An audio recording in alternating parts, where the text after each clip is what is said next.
What's going on, socialites? It's your boy Asa Taylor with the Social Grace School, kicking the Mickey Ficky facts with grace. How you guys doing? I hope you guys like the videos that we've been putting out so far. And today we have a whole brand new topic, still catering on the black fatigue argument, but this time it's going to be a ghetto fatigue, and it's in the churches that we're sick and tired of. So where did this ghetto fatigue and black fatigue come from? Well, it started with the Carmelo Anthony, Austin Metcalf situation, where that Carmelo Anthony, black guy, stabbed Austin Metcalf in the chest for no apparent reason because he was sitting underneath an opponent's tent where he was not supposed to be sitting. So things got physical and it turned out that way. Was this right? Absolutely not. But you have a bevy of black people coming out and supporting black creators, black business owners, supporting this Carmelo Anthony character for one way or another. And I think the underlying issue is just a little bit of racism. See, I'm in Arkansas, and one of the main things that people talk about here in Arkansas is how racist the state is.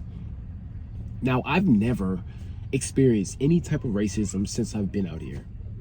Never. And right now, if I had to guess, if I were to go into a certain part of Arkansas, I mean, yeah, there'd probably be a little racism because it is the South.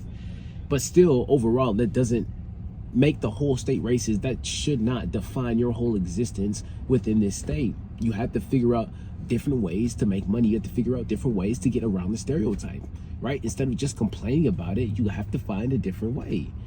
However, these people have a battery in their back because of the church, because their concerns are being validated by pastor, like Pastor Michael Todd, like Pastor Jamal Bryant. We know how colorful Jamal Bryant's past is.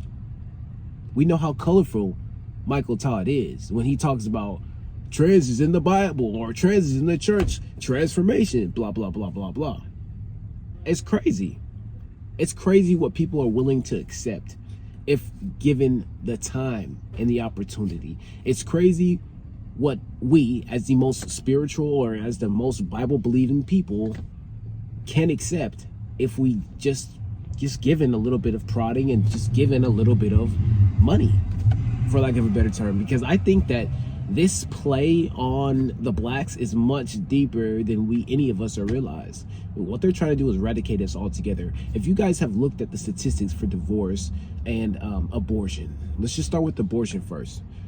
Did you know 50 to 60% of the abortions that happened last year were done by black women?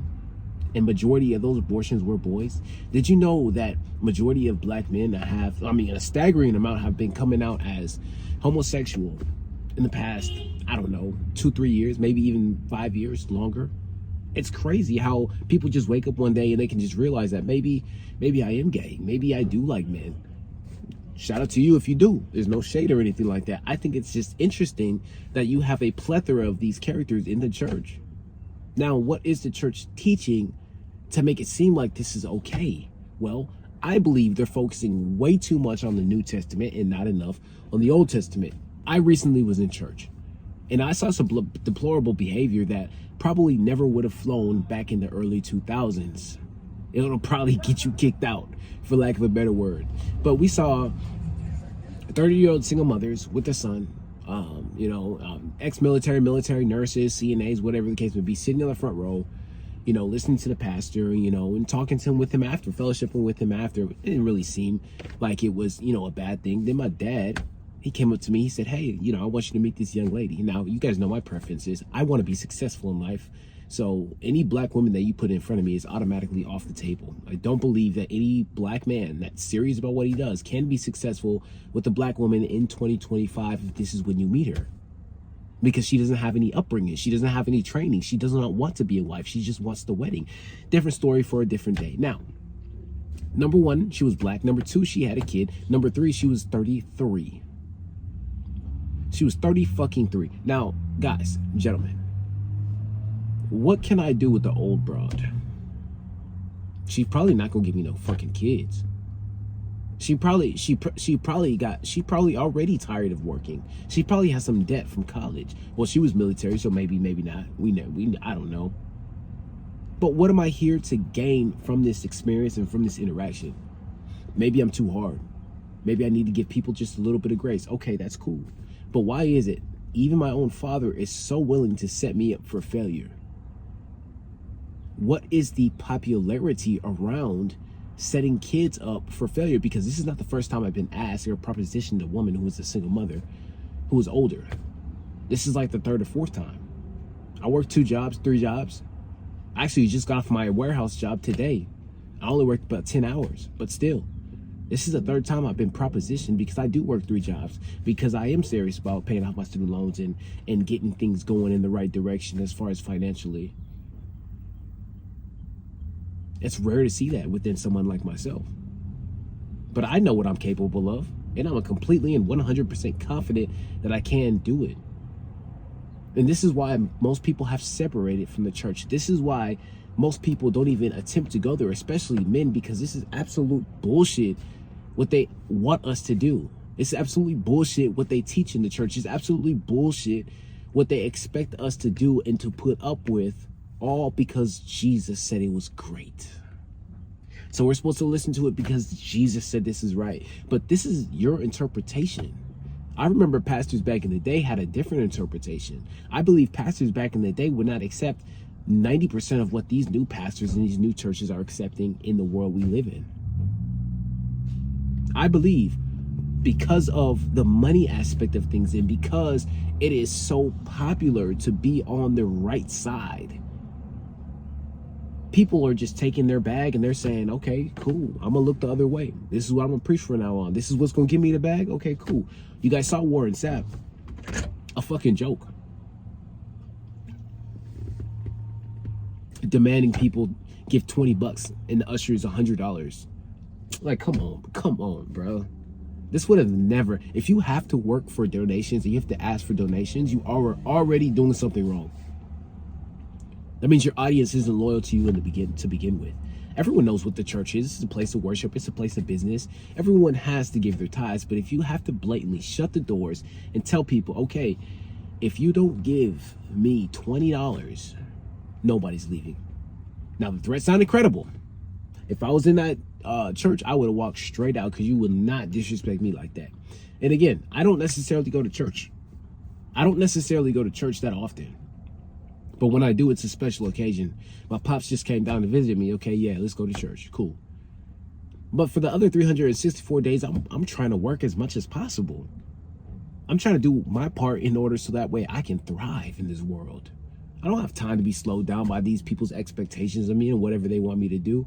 And I'm supposed to be giving at least $200 to $300 every single month. I'm not giving that to these people. Why? Because I already know what they're going to use it for. Listen. You have Deacon Clap Cheats. You got different pastors in there that is banging all the women that have the wives in a chokehold, and the wives are just kind of waiting for the pastor to mess up, because if he does, then they'll tell their husbands. The husbands will get mad, or maybe not. Maybe not. I mean, it's gotten so bad nowadays that you see women posting TikToks about how she cheated on her husband for 4, 5, 6, 7 years, and he still didn't leave her. It's absolutely insane to me. But this is what the church wanted. This is what the church has created. And now you see the reason why people have left the church. And we're tired. We're tired of the bullshit. We're not going back. I promise you that. And if you try to make us go back, you'll see the biggest revolt over to, what do the Muslims worship? Allah. You'll see the biggest revolt over to Allah you have ever seen. Because at least they do have some semblance of masculinity and, the conservative man, the family standards and the family values that most men look for.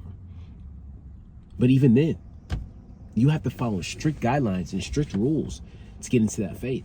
And I just don't think, even though I know most people, as far as entertainers, they like to go that route, I just don't think, and I can't call their faith into question, but it's extremely difficult to do these things, as a Muslim. But hey, to each his own. But I think that unless there is something serious that's gonna happen inside the church, which it's not, you will never get men back. And this is why we're sick and tired of this, because we actually see it in 4K every single day. People getting haircuts on stage. You got people bringing politicians behind the pulpit, which is a big no-no. You get people taking donation monies from different politicians because they still want to be funded of over $300,000, $200,000, $100,000, which needs to be looked into. But I don't know, guys. Am I tripping? Let me know you guys' thoughts down in the comment section below. I'm truly interested to what you guys think about this whole situation. Am I off? Am I spitting facts? Your thoughts are most important to me. And don't forget to check out the book. It's going to be linked in the description box below. And as always, if you're getting value from this channel, hit the like, comment, and then subscribe to the channel for more content like this. I love you. I appreciate you guys. I'm going to holler at you later. Peace.